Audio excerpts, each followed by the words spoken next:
Right now, as you watch this, North Korean soldiers are eating tree bark to survive. This isn't history, it's happening today. In March 2025, the North Korean military issued an order: find your own food. No rations, no support, just a command to eat grass like revolutionary soldiers. Within weeks, a 19-year-old private starved to death. Within months, 12 desperate soldiers made a decision that could have gotten them executed cross the most heavily mined border on Earth. Kim Sung-chul was one of them. His testimony reveals an ongoing humanitarian catastrophe that 25 million people are living through right now. Your subscription amplifies these urgent voices. Join us in making a difference. When you stand at the fence, the wind sounds different. On our side, it cuts sharp and cold. On the southern side, well, I can only imagine. From fall 2024 through spring 2025, I served at a North Korean frontline guard post. My name is Kim Sung-chul. I was 29. This was my 11th year in the military.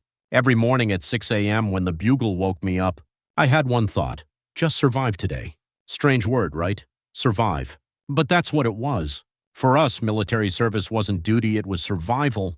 We washed with cold water. Soap came once a month. We had to make it last. Toothpaste? Every 3 months if we were lucky. After morning roll call came political study. Down with American imperialism. Loyalty to the supreme leader. Honestly, after 11 years, the words didn't register anymore. I just moved my lips. Battalion Commander Park would shout from the front. We'd raise our fists and repeat.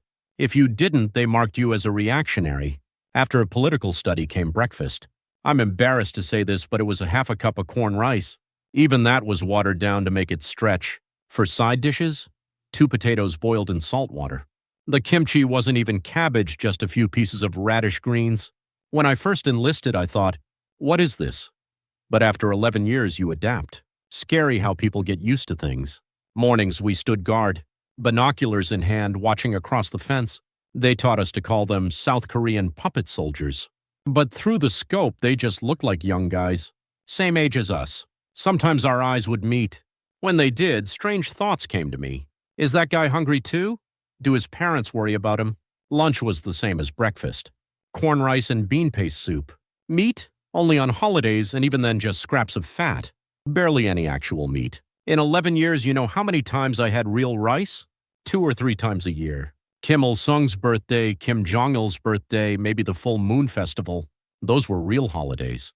A bowl of white rice, that was all I wished for. Afternoons brought more political study or military training. Our rifles were AK-47s, what you'd call them in Korea. Old ones, rusty, always breaking down. Live ammunition training, a few times a year. Bullets were too precious. Instead, we practiced positions with empty rifles. After dinner, we had free time. But what could we do? No TV. The only books were about Kim, Il-sung's revolutionary history, or party newspapers. We'd just sit around talking about home. I'm from Onsong in North Hamgyong Province, a small village by the Tumen River. Sung-chul, how are your parents these days? My comrade Choi Byung-soo asked. He was from my hometown too. 27 years old, 9 years in the service. We were like brothers. Last time I went home, my father wasn't well. Worked in the coal mines too long. His lungs are bad. He coughs all the time. Did he get medicine? How can you get medicine when there is none? Not even at the market. And even if there was, we have no money. My chest tightened. My father was 63, struggling to breathe from black lung disease. My mother was 62, still working at the collective farm, planting rice, pulling weeds at her age. Since I was in the military, she had to do my share of the work. Families with sons in service have extra labor obligations. Same with my parents, Byung-soo said. Can't even get rice at the market. Corn is over 5,000 won per kilogram now.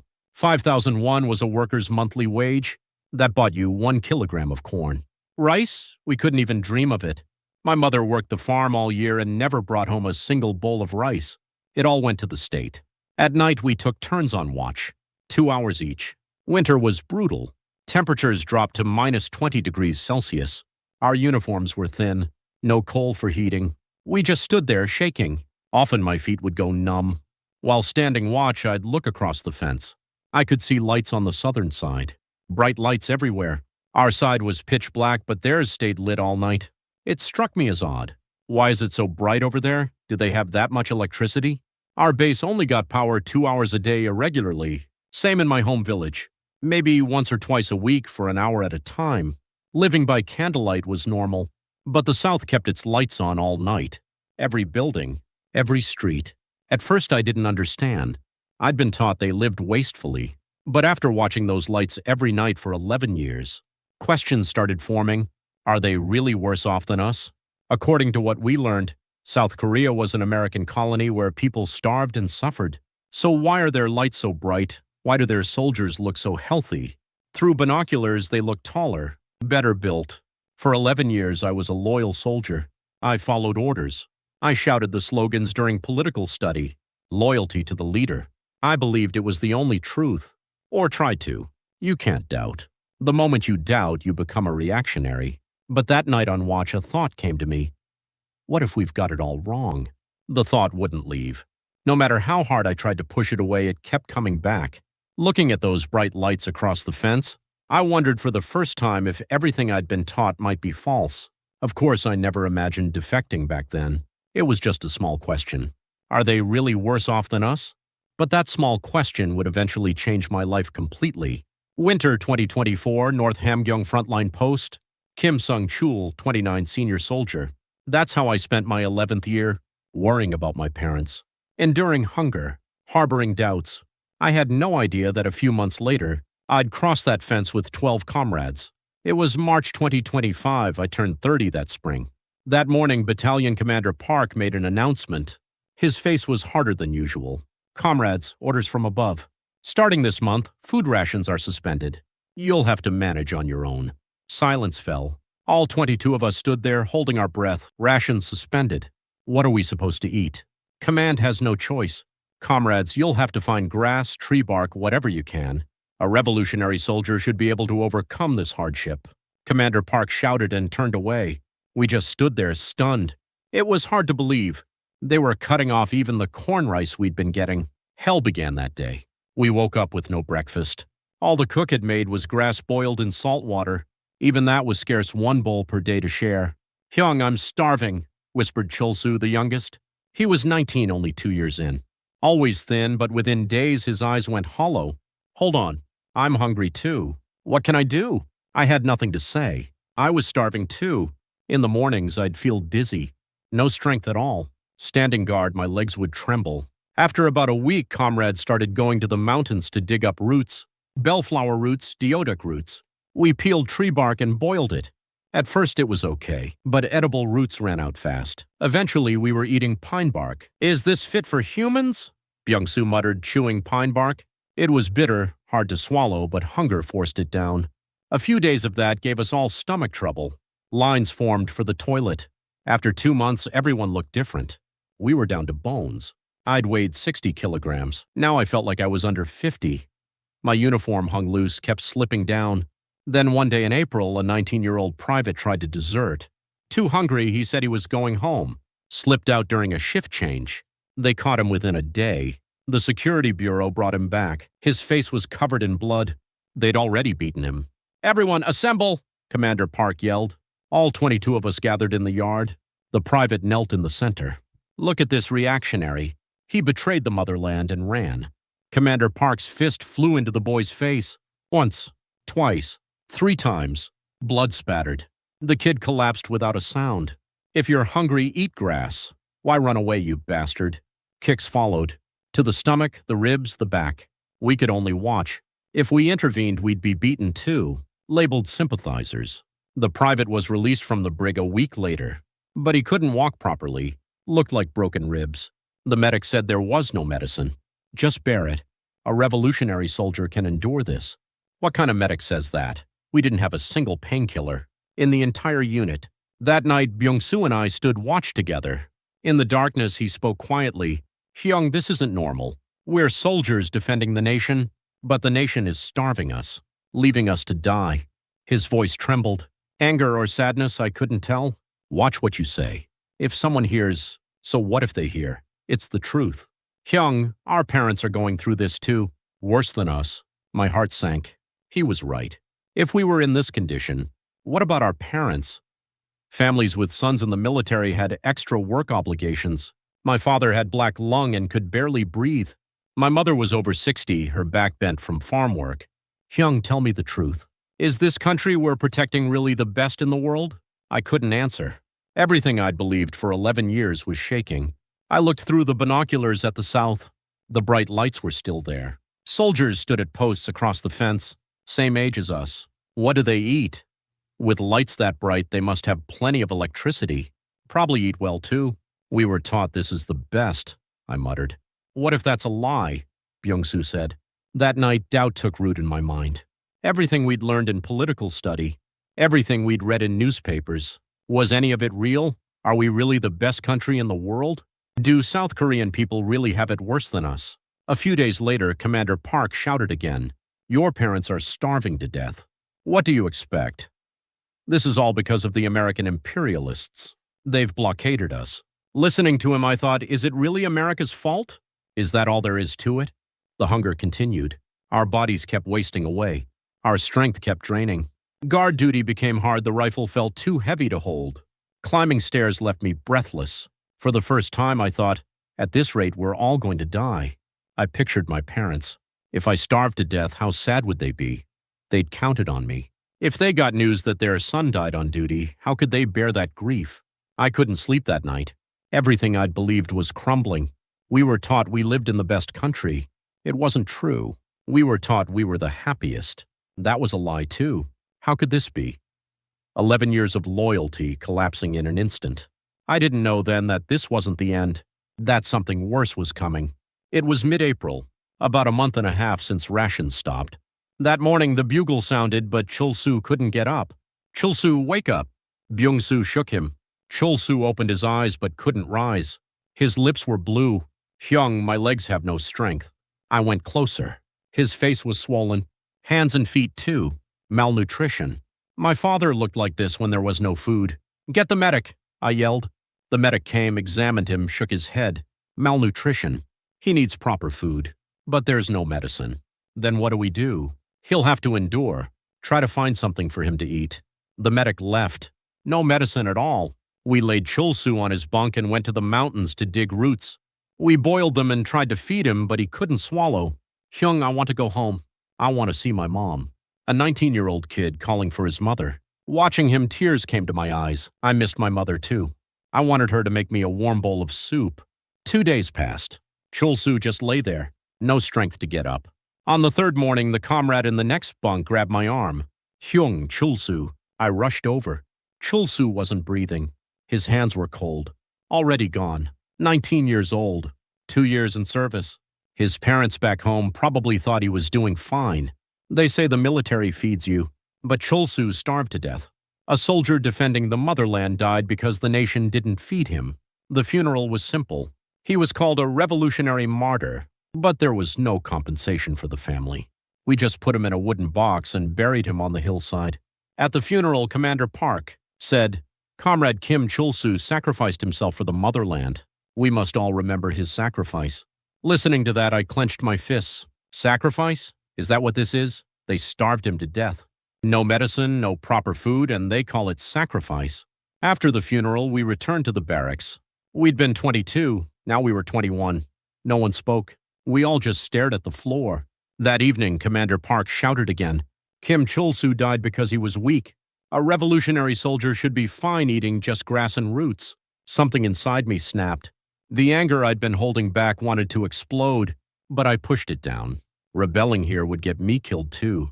After that, political study increased to 4 hours a day. 2 in the morning, 2 at night. Same content. Loyalty to the leader. Down with imperialism. Liberation of South Korea. Hungry but forced to study politics, comrades' eyes went dead. No more talking. No more smiling. We became like machines, just following orders. What scared me more was mutual surveillance. One day, Commander Park said, "Comrades, watch each other. If anyone complains, report immediately." That's what true comrades do. True comrades? Watching and reporting each other is what makes you comrades. But no one objected. Objecting makes you a reactionary. That night, 5 of us secretly met in the bathroom. Me and Byung-soo and 3 trusted comrades. "Hyung, this isn't normal. We're soldiers protecting the country, but the country is starving us, letting us die," said her 28-year-old comrade. His voice trembled. "Keep it down. If someone hears, so what? It's true. Hyung, our parents are going through this too. Worse than us. He was right. If we were in this state, what about our parents at home? Hyung, my elderly mother is alone. My father died last year. If I die, how will she survive? Another comrade choked up. 31 years old, 13 years in service. No one knew when he'd be discharged. North Korea doesn't set discharge dates. If the state says stay, you stay forever. My father was injured in the coal mine. Can't even move now. Without me. One by one, comrades shared their stories. All had elderly, sick parents back home. Parents raising younger siblings. If we died here, what would happen to them? But what can we do? This is the front line. If we try to run, there's South Korea ahead and the security bureau behind. One comrade spoke with despair. He was right. We were trapped. Couldn't go forward.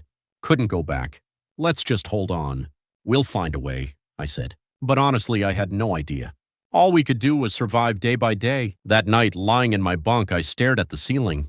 Thought about my mother. When I said I was enlisting, she cried. My son, stay healthy and eat well. But mother, your son is starving now. Far from healthy, I'm skin and bones. A friend died. I feel like I'm dying too. Tears came. I couldn't cry out loud, someone might hear. I just pulled the blanket over my head and cried silently. Mom, Dad, I'm sorry. Your son might not make it. Even then, I hadn't decided. I never imagined defecting. I just hoped this suffering would end somehow. But things only got worse. In May, 2 more comrades collapsed. Malnutrition. They didn't die, but they couldn't walk properly. That's when we realized we really can't survive like this. We have to do something. But we didn't know what. We just endured day by day in despair. Thinking about dead Chulsu, missing our parents, suppressing growing anger. It was late May, 3 months since rations stopped. In those 3 months, we'd had proper meals exactly 3 times. Rice on Kim Il-sung's birthday. Half a cup of corn rice on Labor Day. 1 meal when an official visited. 3 times. In 90 days. The rest? Grassroots, tree bark, salt water. That was it. Morning boiled grass water. Lunch salt water. Dinner more grass water. Everyone looked completely different. A guy who'd weighed 70 kilograms dropped below 50. Cheekbones jutting out, eyes sunken, ribs showing. I was the same. Every time I looked in a mirror, I was shocked. Is that really my face? It was the night of May 25th. Byung-soo on watch called me over. Hyung, come here. His voice was different, serious. He looked around, then spoke quietly. Hyung, let's go south. What? Let's cross to South Korea. We're all going to die if we stay. I looked at his face. He wasn't joking. He meant it. The look in his eyes made my heart pound. Are you crazy? What are you saying? I'm not crazy. I've come to my senses. Hyung, what have we eaten for 3 months? Grass. We're not cows. Can people survive on grass alone? You saw Chulsu die. We'll be next. He was right. 2 more were already critical. Who's next? Me? Byung-soo? But Hyung, what about your parents? If we die here, what happens to them? Your father has black lung lying in bed. If you die, who'll take care of him? That hit hard. My father was 65. A lifetime in the coal mines ruined his lungs. No medicine, just coughing. My mother alone couldn't care for him. If I died, what would they do? Same for everyone else. We all have parents, families back home. If we die here, how will they survive? But just because we go south doesn't mean we'll survive. At least it's better than here. You've seen them, Hyung. Their soldiers look healthy. Their lights stay on at night. They must have food. He was right. For 11 years, I'd watched across the fence. The south was always bright. They had electricity. Their soldiers looked healthy. Think about it. A few more days, Hyung. Byung-soo grabbed my arm. I've made up my mind. I'm going. Even alone. But I want to go with you. We're from the same hometown. Let's go together. Survive. Then bring our parents over later. That night I couldn't sleep. Byung-soo's words kept circling. Go south. Survive. Bring our parents. The next day, Byung-soo secretly gathered comrades. Only people we trusted. 10 showed up. In the bathroom during the empty pre-dawn hours. Comrades, I'll be honest. I'm planning to go south, Byung-soo said quietly. Everyone's faces hardened, but no one looked surprised. We'd all thought about it at least once. I've thought about it too, said one comrade, raising his hand. 29 years old, 10 years in. Me too. One by one, hands went up. 9 out of 10. Only one hesitated. But if we're caught, we'll be executed. Our families will be taken to camps. We won't get caught. And staying here, we die anyway. It's just a question of starving to death or dying trying to escape. Byung-soo was right. At least escaping gave us a chance. Staying meant certain death, a slow death. Everyone nodded. It was true. Staying guaranteed death. A few days later, all 12 of us met. Middle of the night in the barracks. We rotated watch duty among ourselves so we could manage. Comrades, let's vote. Who's going south? Byung-soo asked. Hands went up. 1, 2, 3. 12 hands. Unanimous. The barracks went quiet. What decision had we just made? A life or death decision. If caught, we'd be executed. Our families sent to political prison camps. But staying meant certain death. And our parents? How sad would they be to hear their sons died? Then let's prepare. Thoroughly, I said. At 30, I was one of the oldest with 11 years of service. First, we need to know exactly when patrols change. We handle shifts, so we know exactly what time each section is empty. We need to memorize the minefield layout. We've been here over 10 years, so we roughly know, but we need to be precise, another comrade added. When do we do this? Mid-June? Weather will be warm? Pick a night with no moon. How about June 15th? At 2 a.m., there's a gap during shift change. We spent the night planning. Which route? What time? What if we're discovered? I know the fence structure from 11 years of looking at it every day. This section is weakest. One comrade drew a diagram. We memorized it. Couldn't use lights, so we had to keep it all in our heads. Finally, I said, Comrades, let's write letters to our parents. They won't be delivered, but we should write them anyway. Everyone nodded. We each found paper and wrote secretly at night. I wrote, Father, Mother, your unfilial son, Sungchul, forgive me. Your son is abandoning the country and going south. But this was the only way to survive. If I stay, I'll die. I don't want to die. I want to live and bring you both over. So please wait a little longer. I promise I'll survive and come get you. Stay healthy. I love you. Writing that, tears came. This might be the last letter. If I died trying to escape, I couldn't even give them this. On the night of June 14th, we put the letters in the unit mailbox. They won't be delivered, but someone might read them. Maybe pass the word to our parents. That night, I looked toward the northern sky one last time. Stars shone above my homeland. Mother, Father, forgive your son. But I want to live. I want to survive and bring you over. I prayed silently. Tomorrow we leave this land. The land where we were born and raised. The land where our parents live. But to survive, we have no choice. June 15, 2025, 1:50 a.m. 12 of us quietly got up in the barracks. We put on uniforms as usual, grabbed our rifles as usual, but nothing felt usual. My heart pounded like it would burst. Ready? Byung-soo asked quietly. Everyone nodded. No words, but our eyes said it all. We're scared, but we're going anyway. At 2 a.m., shift change time. Normally, another squad goes out and our squad comes in. But tonight was different. All 12 of us went out. Going on patrol, I told the duty officer. The officer was dozing, just waved us on. After 11 years of faithful service, he had no reason to suspect us. Stepping out of the barracks, cold night air hit my face. Even in June, the pre-dawn was chilly, but the wind helped clear my head. Let's go, I led the way. Along the same path we'd walked every day for 11 years. But tonight we were going all the way. Past the fence, we passed the guard post. Normally we'd stop here for watch. Tonight we kept going. Then the minefield. We knew exactly where it was safe. 11 years of watching. Single file. Follow me exactly, I whispered. There was a safe path through the mines, less than half a meter wide. Mines on both sides, step by step carefully. One wrong move and we'd explode. We'd all die. Sweat came. June pre-dawn, but sweat ran down my back. My hands trembled, but we couldn't stop. After about 10 minutes, we cleared the minefield. Now we could see the fence. The fence I'd looked at every day for 11 years. But tonight was different. Tonight we cross it. Here, Byung-soo pointed. The weakest section of the fence. We'd been watching it for days. I grabbed the fence. Cold metal against my hands. For 11 years I guarded this fence. Now I'm crossing it.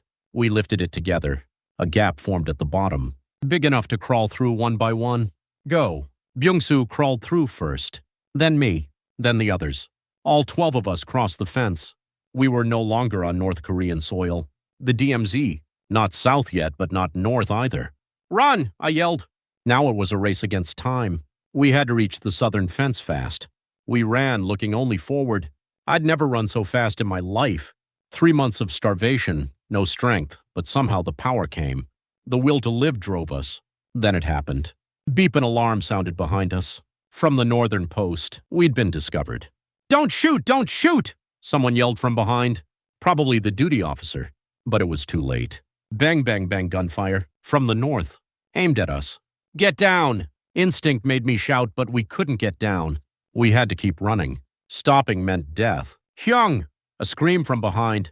I looked back. One comrade had fallen, clutching his leg. "Stay there. I'll carry you." A nearby comrade ran over and lifted him. We kept running. Bullets flew around us. Whizzing sounds. Thuds as they hit the ground. But we didn't stop. Lights appeared ahead. The southern post. South Korean military. "There, that's it," Byung-soo yelled. We ran faster. Out of breath. Legs shaking. But we couldn't stop. The southern fence came into view. 100 meters. 50. 20. "Don't shoot, we're defectors, defectors!" I shouted in Korean. Not the North Korean. Dialect, the South Korean I'd picked up from broadcasts and movies. Lights from beyond the fence swept over us. Blinding. Then a loudspeaker. "Don't move. Raise your hands and approach slowly. South Korean military. South Korean language." We raised our hands, dropped our rifles, walked slowly forward. The fence gate opened. South Korean soldiers stood with guns raised, but they didn't shoot. "How many?" a soldier asked. 12. One injured.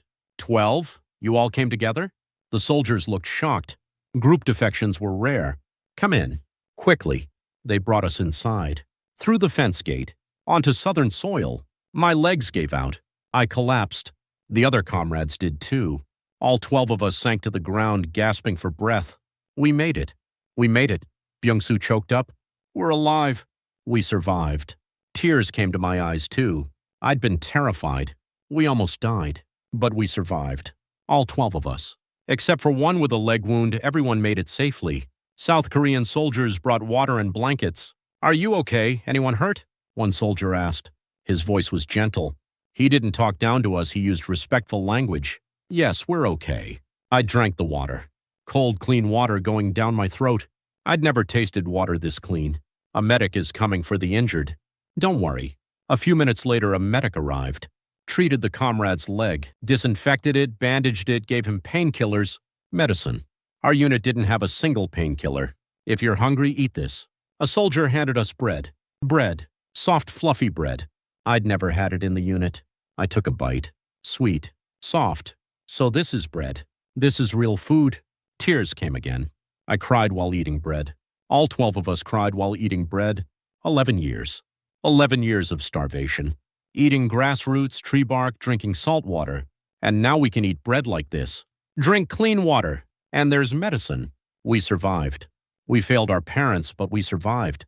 That dawn, June 15th, 2025, 12 North Korean frontline soldiers crossed to the south. And it was the beginning of our new lives. We entered the South Korean military post around 3 a.m. Dark outside, but inside was bright. Lights on everywhere, even at 3 a.m. Our unit only had electricity 2 hours a day, irregularly. But here, the lights blazed in the middle of the night. "Sit here. We'll bring you something warm," a soldier said, offering chairs. Cushioned chairs. Our unit only had hard wooden benches. These had backrests and cushions. Soon a soldier returned carrying something steaming in bowls.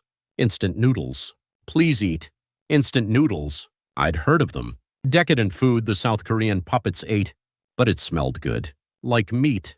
I took a bite. Hot, but delicious. Salty but savory with a meat flavor. The broth was thick too. "It's good," Byung-soo muttered beside me.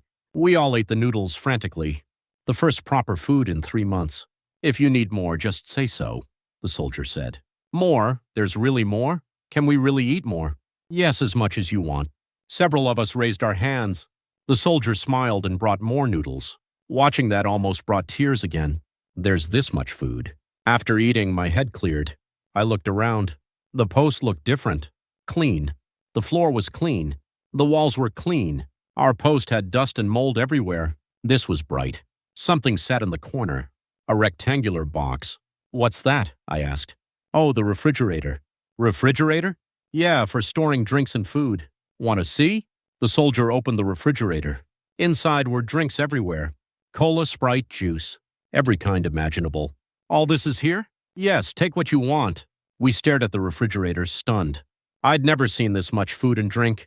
Our unit didn't even have a refrigerator. Everyone, wait a bit. When morning comes, we'll give you a proper meal. A South Korean officer came in. Looking at his rank insignia, he was a lieutenant. Right now it's an emergency, so we're just giving you simple food. In the morning, you'll get rice, soup, and side dishes. Thank you. We bowed our heads.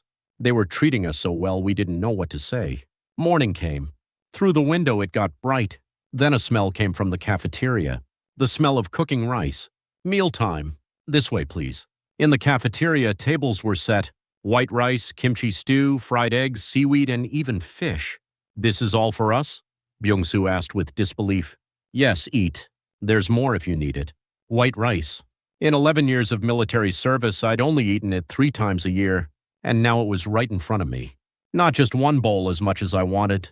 I lifted my spoon. My hand trembled. I scooped rice into my mouth. Sweet. Was rice always this sweet, soft, nutty? And the more I chewed, the sweeter it got. It's delicious. Really delicious, one comrade cried while eating. We were all the same, crying while eating rice. After the meal, the company commander called us. Everyone, let's start with a health checkup. We went to the medical office. Walking in, I was amazed. So much medical equipment. Our unit medic's office had 1 bed and 1 desk. Here there were machines everywhere. Let's start with your weight, the medic said. I stepped on the scale. The medic looked shocked at the number. 50 kilograms, and you're 165 centimeters tall. Yes. What was your usual weight? About 65 kilograms, I think. You lost 15 kilograms in 3 months. Severe malnutrition. The medic sighed. All 12 of us were similar. Everyone had lost 10 to 20 kilograms. I'll give you medicine, vitamins and supplements. Medicine? They're really giving us medicine? Take these every day. And eat your meals well. I received a handful of pills. The first time I'd gotten this much medicine. In the afternoon, we had time with the South Korean soldiers. I asked one, "Can I see your rifle?" "Oh, this?" The soldier showed me a K2 rifle, black and sleek. Our AK-47s had wooden parts and were rusty. This was completely different. "Can I touch it?" "Sure. There's no ammunition, so it's fine." I held it. Light. Much lighter than our rifles, but it looked much sturdier. "Is this the latest model?" "Yes, the K2, that's what we use now." "We use old rifles." "Rusty ones." The soldier looked surprised. "Really? How do you train?" "Ammunition is precious, so we only shoot a few times a year. The rest is position practice with empty rifles." "Then how do you handle real combat?" The soldier couldn't finish. He realized how poor our conditions were. There was other equipment in the corner. "What's that?" "Night vision goggles. If you wear these at night, you can see like daytime." "Like daytime at night?" "Yes, cool, right? Want to try?" I put on the goggles. The world turned green, but I could see everything clearly. At night like daytime. "We don't have these. We just use our eyes. Then you can't see anything at night." "Right. That's why it was hard." The South Korean soldiers looked at each other. Disbelief on their faces. Dinner time came. White rice again. And there was meat. Spicy pork. Meat. Pork filling a whole plate. "Do you eat meat like this every day?" I asked. "Not every day. Once or twice a week. But even without meat, there are lots of other side dishes. Once or twice a week. We only had meat on holidays. A tiny piece. While eating, I watched the South Korean soldiers. They were tall. Easily over 170 centimeters. Good build, too. Broad shoulders, healthy looking. Us. Average height around 160 centimeters. Thin build. I didn't know we'd be this different. After dinner, we went to the lounge. Another surprise there. A television, and it's big and thin. "Can we turn on the TV?" "Sure. Watch as much as you want." I pressed the remote. The screen lit up brightly. Clear colors, good sound. Our unit had one black and white TV, but it barely worked. The news came on. South Korean news. It showed a street, crowded with people. Everyone in clean clothes, holding smartphones. Lots of cars. "Is that really South Korea?" Byung-soo asked. "Yes, that's Seoul. Everyone looks well off."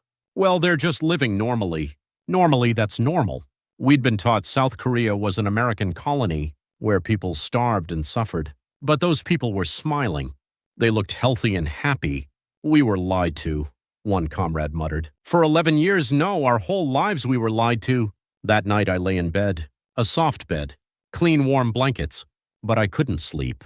Too much was shocking. Equipment differences, physical differences, meal differences, lifestyle differences. Everything was different. The opposite of what we'd learned. We were taught we lived in the best country, but we didn't. We were the poorest. Staring at the ceiling, I thought, what were those 11 years for? What was my parents suffering for? What was Cholsu's death for? All of it, what was it? Tears came. I was angry, deceived, betrayed. But at the same time, I felt relief. Coming here was the right choice. We can survive. That night, I slept peacefully for the first time. Full stomach, warm place, safe. The first time in 11 years. After 2 days at the post, we took a helicopter. A helicopter. I'd never been on one. Looking out the window, I could see mountains below. Amazing. We arrived at a place called the National Intelligence Service. A place for investigation, they said. I was a bit scared. We'd been taught that South Korean intelligence agencies tortured people, but when we went in, it was completely different. Welcome. Please sit comfortably. An investigator greeted us with a smile. The office was clean and warm. Don't be nervous. We don't torture. This is just a conversation. Hearing that calmed me down. Shall we eat first? You must be hungry. They gave us food again. Rice, soup, side dishes in a lunchbox. They feed us well here too? I asked. Of course. You're our citizens. You should eat well. Citizens? We're South Korean citizens? After eating, the investigation began. Where we were from, why we came, what we did in North Korea. I told the truth. From Onsong in North Hamgyong Province, served 11 years at a frontline guard post, defected after rations were cut and we starved. You starved for 3 months? The investigator looked shocked. Yes. All we ate was grass and salt water every day. That's why you're so thin. You must have had a hard time. The investigator's eyes were warm. Not pitying, but genuinely sympathetic. How were you taught about the South in North Korea, as an American colony, that people starve and are exploited by the U.S. military? The investigator smiled bitterly. Now that you're here, what do you think? The complete opposite. It seems much better here. Then let me show you the truth. The investigator took out a tablet and showed me videos. Seoul streets. Tall buildings, many cars, streets packed with people. Everyone in clean clothes, holding smartphones, walking around. This is Seoul, the capital of South Korea. The buildings are so tall. Some are 60 stories. See that building? Over 100 stories. 100 stories? In my village, even a 5-story building was rare. The next video was a mart. Lotte Mart. This is where ordinary citizens go shopping. The screen showed food everywhere. Rice, meat, fruit, vegetables, snacks, drinks. Every kind piled high. Can you buy all this? Yes. If you have money, you can buy anything. No one starves. The government helps. It's called basic livelihood. Support they give money to people who can't afford food. With that, you can eat and live. So really no one starves. In the North, when rations stop, you just starve to death.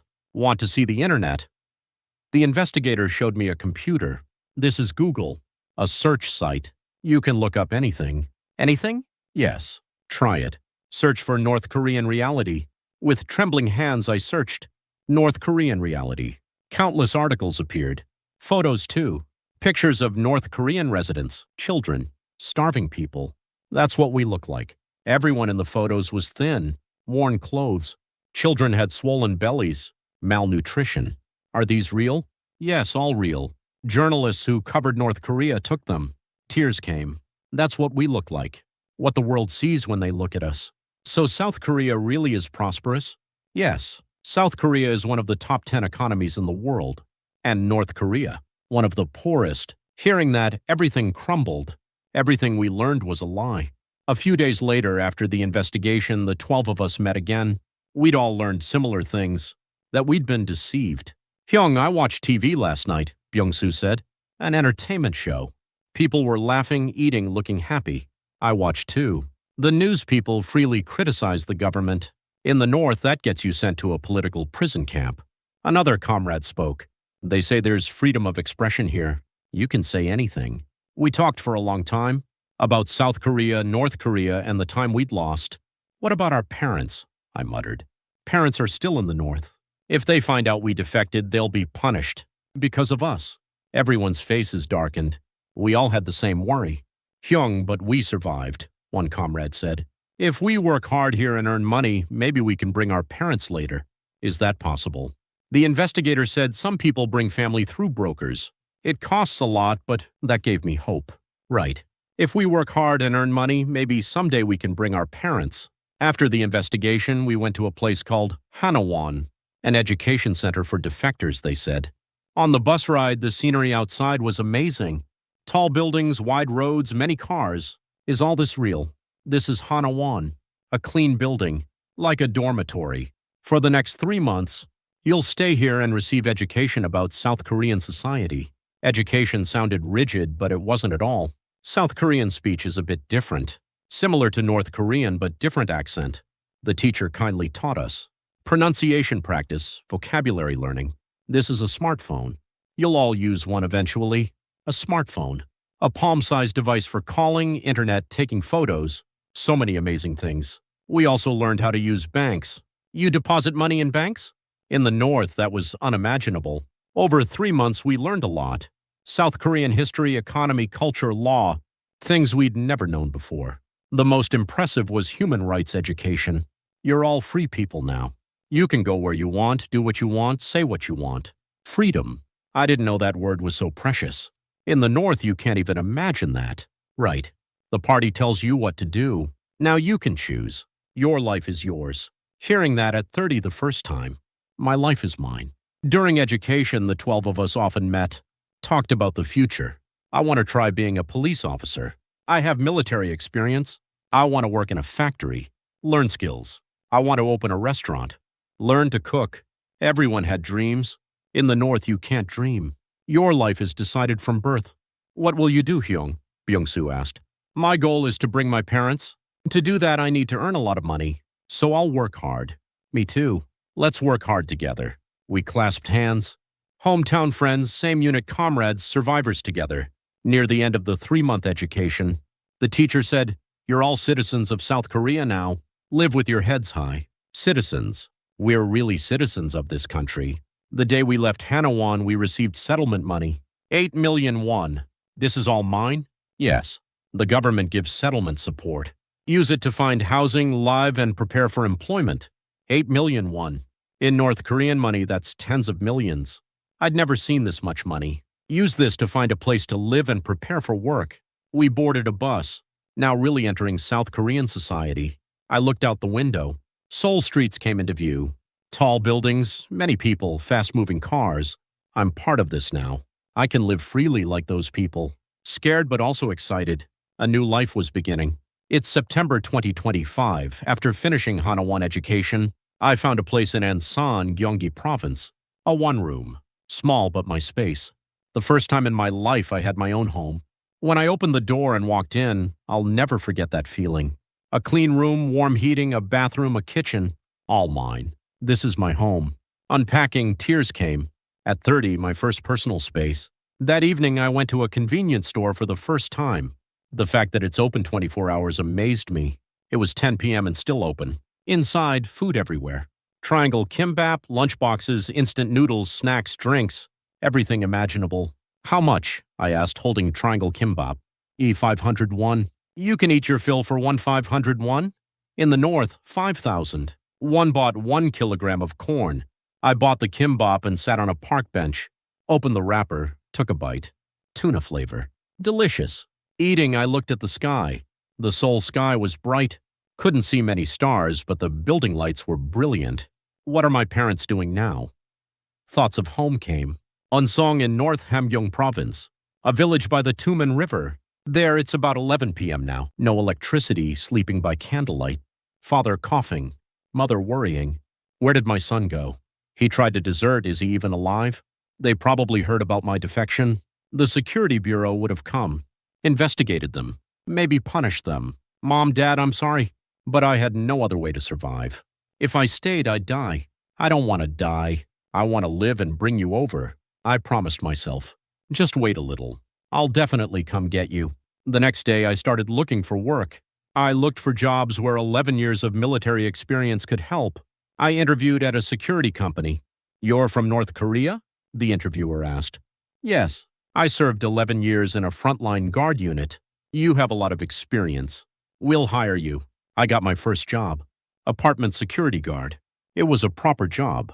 The salary was 2,000,000 won. In North Korean money, an incalculable amount. You get this much per month? Yes. It goes into your bank account on the 25th of every month. Bank account? I just opened my first one. An account with my name on it. Money goes in there, it was amazing. The day I got my first paycheck, I went to a large mart. E-Mart. Opening the door, I froze. It was so big. High ceiling, wide aisles, goods stacked like mountains. I went to the rice section. Rice was stacked in bags, 20-kilogram bags. Can I just buy this? I asked a staff member. Yes, just buy it. No ration cards or anything. I put a rice bag in my cart. Heavy, but I was happy. This is rice I bought with my own money. Rice I can eat whenever I want. At checkout, the cashier smiled and said, "Do you need a bag?" Yes. That'll be extra. They sell bags too. That was surprising.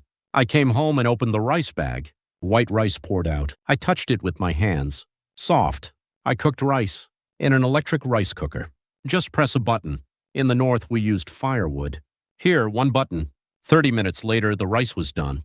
I opened the lid and steam rose. White rice, nutty smell. I scooped a spoonful into my mouth. Sweet. Really sweet. Was rice always this delicious? Alone eating rice, I cried. At 30, eating rice freely for the first time. About a month after starting work, Byung-soo called. "Hyung, I got a job at a restaurant." "Really? Where?" "A Korean restaurant. I'm a kitchen assistant, but I can learn cooking." "Great. Let's meet in a year. See how much we've each saved." "Yeah, let's work hard." All 12 comrades were finding their paths. Some in factories, some on construction sites, some in restaurants. Everyone working hard. Winter came. Snow fell in Seoul. Watching the white snow, I thought of home. Winters in North Hamgyong were brutal. Temperatures dropping to -20 degrees. Are my parents staying warm? Just wait a little. I'll definitely bring you. I prayed silently. Christmas came. The streets lit up bright. Trees, carols playing. People looked happy. Families, lovers, friends gathered together, laughing. Could I ever walk here with my parents? I imagined it. Holding father's arm, holding mother's hand, walking these bright streets. The following spring, a year had passed. I'd saved 10,000,000 won. From a 2,000,000 won monthly salary, living frugally, I called Byung-soo. "Hyung, I saved 20,000,000 won. Really, that's amazing. The restaurant gave me bonuses for working hard." "You?" "I saved 10,000,000. Together, that's 30,000,000. Should we look for a broker?" "A broker who gets family members out of North Korea." I'd heard it costs a lot, but we decided to look into it. We got a consultation. To bring 2 parents, you need at least 50,000,000 won. 50,000,000. We were still 20,000,000 short. I need to earn more. Right. Just a little more effort. We worked even harder. Overtime, weekends. Then one day I saw the news. Number of North Korean defectors surpasses 30,000. 30,000 people defected. People like us who wanted to live. The news showed an interview with a defector. There's freedom here. That's the best part. I agreed. Freedom is really precious. Saying what you want, doing what you want, going where you want. I didn't know how valuable that was. In my second year, I became security team leader. My salary increased to 3,000,000 won. Byung-soo became an assistant chef. Hyung, learning to cook is fun. I want to open my own restaurant someday. That's great. I'll keep this job and save money. We had one goal, bring our parents. In the third year, we finally saved 50,000,000 won. Byung-soo and I combined. Through a broker, we tried contacting our parents. It took months, but finally news came. Your parents are alive. Their health isn't great, but they're alive. They're alive. Tears came. Can we bring them? I'll try. It's not easy, but I'm still waiting. Hoping that someday I can see my parents again. Live with them on this free land. Everyone, it's been 3 years since I came to South Korea. I'm 33 now. Here I'm living like a human being for the first time. 3 meals a day, sleeping in a warm home, speaking freely. I want to tell the people still in North Korea, don't give up. You can survive. The South is a completely different world. You don't have to starve. You can live freely. You can dream. And I want to tell South Koreans, don't take freedom for granted. We know how precious it is. 25 million people still live in the North. Starving and oppressed like my parents. I hope for unification someday. So people in the North can enjoy this freedom too. We're all the same people. Same language, same food, same songs. It's been 80 years since the division. Too many people have suffered. Separated families, defectors, families left behind, everyone's in pain. I want to see unification in our generation. I want to hold my parents' hands and set foot in my hometown again. The village by the Tumen River. The fields where I played as a child. This time not hungry, not afraid, free and happy. That's my dream. The dream of all 12 comrades. We risked our lives to come here because we wanted to live, because we wanted freedom, because we wanted to live like human beings. Now we're citizens of South Korea, living in freedom. But we haven't forgotten. The people left in the north, our homeland, and the day of unification that will come. Everyone, freedom isn't free. Someone risked their life to get it, so please cherish it. And remember the North Korean compatriots who still can't enjoy freedom. I earnestly hope for the day when we can all live freely together. Until then, I'll work hard here. Until the day I can bring my parents. Thank you for listening to my story.